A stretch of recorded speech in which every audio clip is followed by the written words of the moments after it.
ওয়াল ইস্তেদাদ লিয়াউমির রাহিল, ওয়াল ইস্তেদাদ to get preparation for the final journey. কত রকম জার্নি করি আমরা, এখান থেকে চিটাগাং যাই, এখান থেকে খুলনা যাই, এখান থেকে ঢাকা যাই, এখান থেকে ময়মনসিংহ যাই, বহু জায়গায় যাই। আরেকটা জায়গায় যাইতে হবে, খুব দূরে না, খালি একটু নিচের দিকে। ওই জায়গার নাম কি? নাম কি? ওই যে জার্নিটা, ওইখানে যে যেতে হবে সেইটার জন্য প্রিপারেশন নেওয়া। সেটার জন্য কি? প্রিপারেশন। তাইলে প্রিপারেশন কি? ভালো করে নরম করে একটা তুষক বানান, মরার পরে এটা বিছাই দিস রে, কাজ হবে কি? তুষকে কাজ হবে না। বড় একটা লাইট জ্বালাইয়া দিস কবরের ভিতরে, ঠিক আছে? আমার কবরটা তাড়াহুড়ো করে পাকা করে দিস, এই যে ইট কিনে দিলাম, লাভ হবে কি? হবে না। তাহলে ওইখানের জন্য কাজে লাগবে কি? কাজে লাগবে হলো আমল, কাজে লাগবে হলো সহি আকীদা, কাজে লাগবে হলো কোরআন। কথা ঠিক না? আহা, মানুষকে যখন কবরস্থ করা হবে, নবীজি সাল্লাল্লাহু আলাইহি ওয়াসাল্লাম এক হাদিসে বলছেন, ইজা দুফিনাল মাইয়িত ইয়াতিহি মালাকান, দুইজন ফেরেশতা আসবে, ইউকালু লি আহাদিহিমা আল মুনকার ওয়ালিল আখার আন নাকির। একজনের নাম মুনকার, আরেকজনের নাম নাকির। ফায়ুকাইদানিহি, তাকে তুলে বসাবে। ফায়াস আলানিহি, প্রশ্ন করবে, মান রব্বুকা ওমা দীনুকা ওমান নাবিয়ুকা। এই তিনটা প্রশ্নের উত্তর যারা দিতে পারবে, এইবার তাকে ফাইনাল আরেকটা প্রশ্ন করা হবে, মা ইলমুক, মা ইলমুক, কি পড়াশোনা করেছিলে, কি শিখেছিলে? তখন উত্তর কি আপনি পারবেন? উত্তর দিতে পারবেন? আমরা উত্তর দিতে পারবো? কেউই পারবে না। উত্তর শুধুমাত্র সেই দিতে পারবে যাকে মাওলা রব্বুল আলামিন সরাসরি উত্তরটা শিখিয়ে দেবেন। এই কথা আল্লাহ কোরআনে বলছেন, ইউসাব্বিতুল্লাহুল্লাযীনা আমানু বিল কওলিস সাবিতি ফিল হায়াতিদ দুনিয়া ওয়া ফিল আখিরাহ ওয়া ইউদিল্লুল্লাহুল যালিমিন ওয়া ইয়াফআলুল্লাহু মা ইয়াশা। আল্লাহ বলছেন, ইউসাব্বিতুল্লাহুল্লাযীনা আমানু, যারা ঈমানদার, যাদের আমল আকীদা সহিহ, নির্ভেজাল আকীদা ঈমানের অধিকারী যারা, আল্লাহ সুবহানাহু ওয়া তাআলা তাদেরকে দৃঢ় রাখবেন, তাদেরকে বিচলিত করে দিবেন না, ঘাবড়িয়ে দিবেন না। মৃত্যুর সময় যখন মালাকুল মউত তার বাহিনী নিয়ে হাজির হবে, আল্লাহ সুবহানাহু ওয়া তাআলা তখন তাকে শিখিয়ে দিবেন, ও বান্দা, দুনিয়া থেকে তুই চলে যাচ্ছিস, তাড়াতাড়ি তোর জবানে জারি হয়ে যাক, তুই বলে ফেল, লা ইলাহা ইল্লাল্লাহ, লা ইলাহা ইল্লাল্লাহ বলে ফেল, আল্লাহ ছাড়া কোনো ইলাহ। ওই মুহূর্তে কত মানুষকে বলতে বলা হয়েছে, বলেন লা ইলাহা ইল্লাল্লাহ। ইবনুল কাইয়িম জাওজি, তারপরে হলো ইবনে তাইমিয়া, তারা তাদের কিতাবে তুলে ধরেছেন। একজনকে বলা হয়েছে যে লা ইলাহা ইল্লাল্লাহ, আপনি তো চলে যাচ্ছেন, মরে যাচ্ছেন, বলেন লা ইলাহা ইল্লাল্লাহ। পরে বলে কি, বাজার দর কত, বাজার কত চলছে, মানে ওই যে বাজারে যে সে যেটা করতো ওইটাই। আরেকজনকে বলা হয়েছে এটা, আহা আমি নিজে পড়ছি এটা, যে বলেন লা ইলাহা ইল্লাল্লাহ, পরে বলে কে, আসকিনি, আসকিনি, আমার আরেকটু পান করাও, আমার আরেকটু শরাব দেও। বুঝেন নাই? মদের আসরে থাকতো যে, মৃত্যু সময় বলতেছে আমার আরেকটু কি দেও, মদ দেও।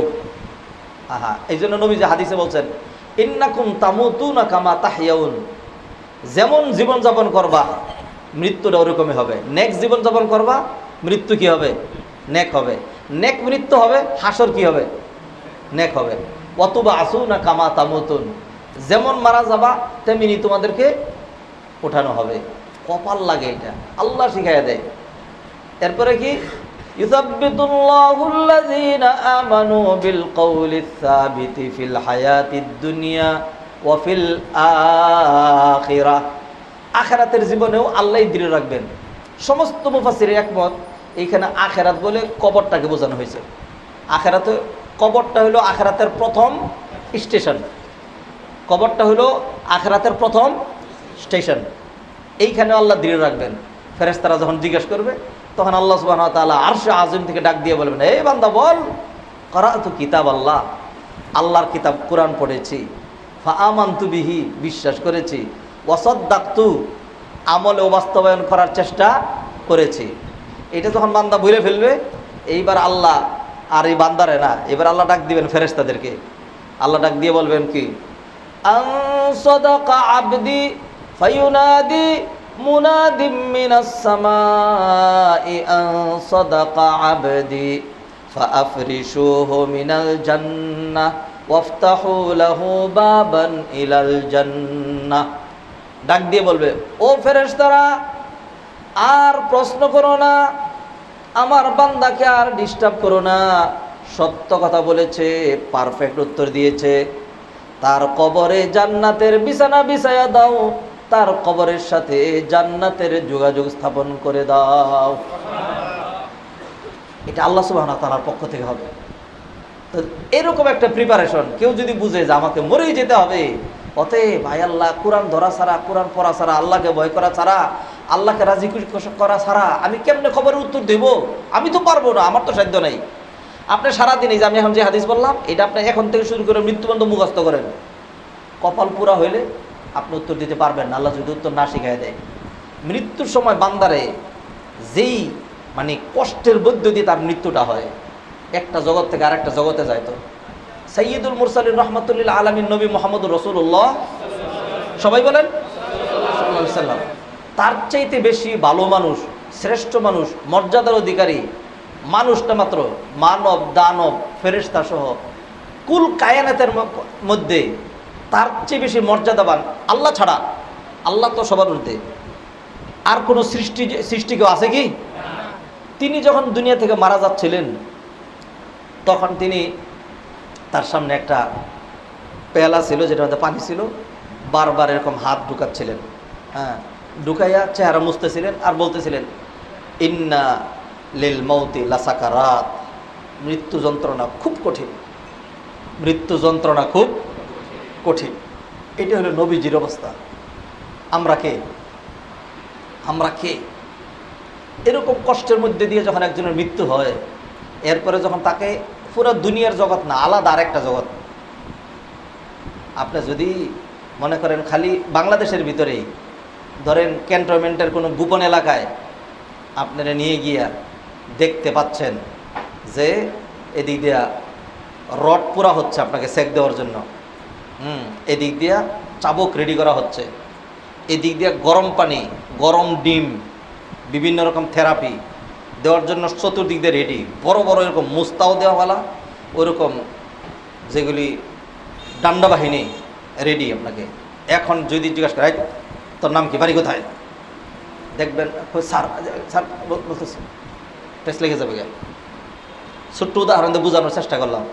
যখন মুনকার নাকির শব্দ থেকে, এই শব্দের বিশ্লেষণ যদি বুঝতেন, মুনকার নাকির এই শব্দের মধ্যে এমন আছে যে একটা বিভৎস মার্কা, এই শব্দের মধ্যে হলো একটা বিভৎস আকৃতির, কঠিন জটিল আকৃতির, এমনি ফেরেশতা, ভয়ঙ্কর আকৃতির ফেরেশতারা যখন বলবে, এই তোর রবকে, তোর নবীকে, তোর ধর্মের নাম কি, আপনি তো তখন কাঁপতে কাঁপতে বলবেন, আমি জানি না, বলার সুযোগ হবে না। সেই বলতে পারবে, আল্লাহ সুবহানাহু ওয়া তাআলা যাকে কি করবেন, তৌফিক দিবেন।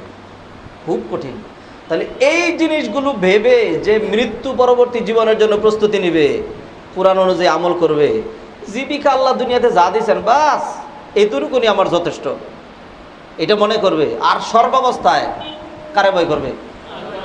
ধরেন আপনার সহি আকিদা ছেড়ে দিতে হবে, বেদাতি আকিদা করতে হবে, মাজারে মান্নত করা লাগবে, মাজারের জন্য মাজারেকে ভক্তি দিতে হবে, সেজদা দিতে হবে, আর নাইলে দিব পিটনি, জেলে ঢুকাবো। এই জেল থেকে বাঁচার জন্য, পিটনি থেকে বাঁচার জন্য মাজারে কে কে সেজদা দিতে রাজি আছেন? হ্যাঁ, তো পিটনি খাইবেন? খাইতে রাজি? হ্যাঁ, কথা বুঝেন না কি বুঝেন না? এই কথাগুলি বলি, এই কথাগুলি বলছি। আহা, অতএব এইটার নাম হলো পরকালের প্রস্তুতি। এই সহি আকিদা, এইগুলি ঠিক রেখে যে আমার দুনিয়াতে যত কষ্ট হোক, অন্য কাউকে ভয় করি না, মাইর দিবা ভয় করি না, জান নিয়ে নিবা দৌড়ও ভয় করি না, ভয় তো কিছু লাগবেই, লাগুক, কিন্তু ভয় প্রাধান্য পাচ্ছে কারটা? আল্লাহটা। একদম মানে মাঝে মধ্যে তো এমন আসে যে ব্রাশ ফায়ার করে তো আমাকে ছারখার করে দিতে পারো, আমার সকল অঙ্গ তো ছেঁড়াবেড়া হয়ে সারা দুনিয়ায় ছড়ায় ছিটিয়ে পড়ুক, আমার অঙ্গ যেন বলে যে ছিঁড়ে ছিটিয়ে গিয়েছিল শুধু আল্লাহর জন্য, গায়রুল্লাহর কাছে শিরিকের কাছে শিরকের কাছে, বেদাতের কাছে কোনো আপোষ নাই। জানের মালিক কে? কে কে দুইবার জন্মগ্রহণ করছেন বলেন দেখি?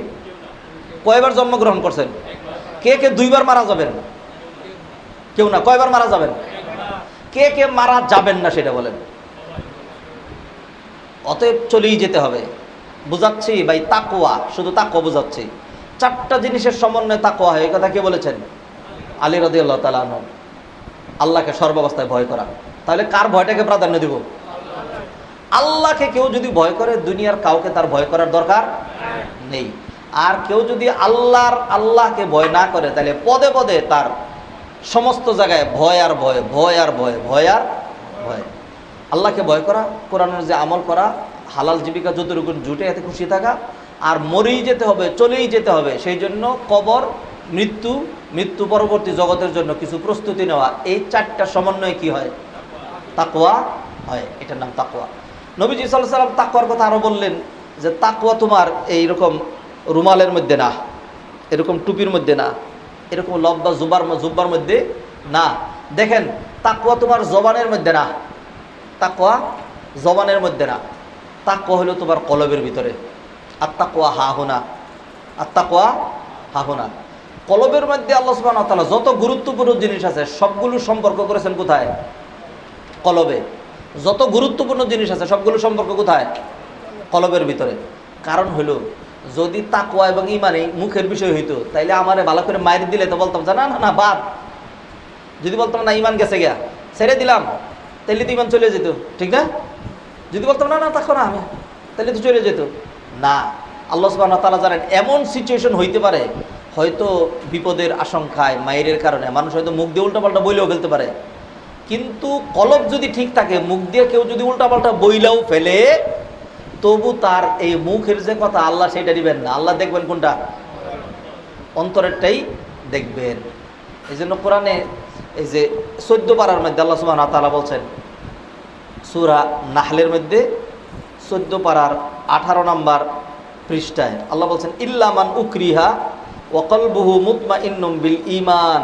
আয়াত নাম্বার 106। এই যে আমার আঙ্গুলটা যেখানে, ইল্লা মান উকরিহা ওয়া কলবুহু মুতমাইন্নুম বিল ঈমান। কেউ কাউকে যদি কুফরি কথায় বাধ্য করা হয়, কিন্তু তার কলবটা একদম স্থির থাকে যে না, আল্লাহ ছাড়া কাউরই মানি না, মুখ দিয়ে সে কুফরি কথা বলতে বাধ্য হয়েছে, আল্লাহ সুবহানাহু ওয়া তাআলা তার এই মুখের কথা নেবেন না। তার কলবের ভিতরে যে ঈমান আছে আল্লাহ ওইটি নেবেন। আল্লাহু আকবার। যত গুরুত্বপূর্ণ বিষয় আছে সবগুলো সম্পর্ক কিসের সাথে? কলবের সাথে। কারণ হলো, আমার কি বলে যে দুনিয়ার মানুষ, দুনিয়ার ক্ষমতা, সেনাবাহিনী, পুলিশ বাহিনী, বিডিআর, আমার শত্রু, আমার আত্মীয় স্বজন, তারা আমার শরীরের উপরে নিয়ন্ত্রণ কায়েম করতে পারবে, ঠিক আছে না? আমার চলাফেরার পথ রোধ করতে পারবে, আমাকে মসজিদে যাওয়া থেকে সরায় রাখতে পারবে, নিয়ন্ত্রণ করতে পারবে, কিন্তু আমার কলবের উপরে তারা নিয়ন্ত্রণ প্রতিষ্ঠা করতে পারবে না। এই জন্য নবীজি সাল্লাল্লাহু আলাইহি ওয়াসাল্লাম বলেন, আত্তাকওয়া হাহুনা, তাকওয়া হলো কলবের ভিতরে। ওই ইউশিরু ইলা সাদরি সালাস মাররাত, 3বার নির্দেশ করলেন। এরপর অন্য হাদিসে নবীজি বলে দিলেন যে এই কলবটা যদি ঠিক হয়ে যায়, ইন্না ফিল জাসাদি মুদগা ইযা সালুহাত, এটা ঠিক হইলে সালুহাল জাসাদু কুল্লু, সারা শরীর ঠিক। ওয়াইদা ফাসাদাত ফাসাদাল জাসাদু কুল্লুহু। দেখেন, এই এর একটা জ্বলন্ত প্রমাণ দেয়, সেটা হলো কলবের কারণেই এত লম্বা দিন রোজা রেখে, আর এখন যেই গরম পড়ছে, বাংলাদেশে কি সাধারণত এরকম গরম পড়ে না। এই গরমের মধ্যে এরকম রোজা রেখে ইফতারের সাথে সাথে আবার আপনারা কোরআন সুন্নাহর আলোচনা শুনতে পারতেছেন, এটা কিসের কারণে? অন্য কিছু না, এটা শুধু আত্মার বলের কারণে। কিসের? কলবের বলের কারণে। আর নাইলে সম্ভব ছিল না। অতএব সম্মানিত ভাইয়েরা, নবীজি সাল্লাল্লাহু আলাইহি ওয়াসাল্লাম বললেন যে কলব যদি ঠিক হয় তাহলে সব ঠিক। কলব ঠিক হয়েছে, এই জন্য কষ্ট করতে পেরেছেন, এখানে আসতে পেরেছেন, ধৈর্য ধরতে পেরেছেন। এখন আলোচনা শুনে, যেহেতু আমি দূরের থেকে আসছি, আলোচনা শুনে আপনারা চলে যাবেন।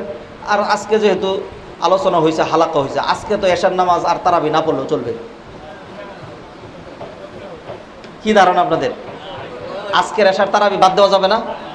বাদ দেওয়া যাবে না। না, কষ্ট করতে পারবেন? করতে পারবেন। কার জন্য? আল্লাহর জন্যই পারি। আলহামদুলিল্লাহ বলি, আলহামদুলিল্লাহ বলি।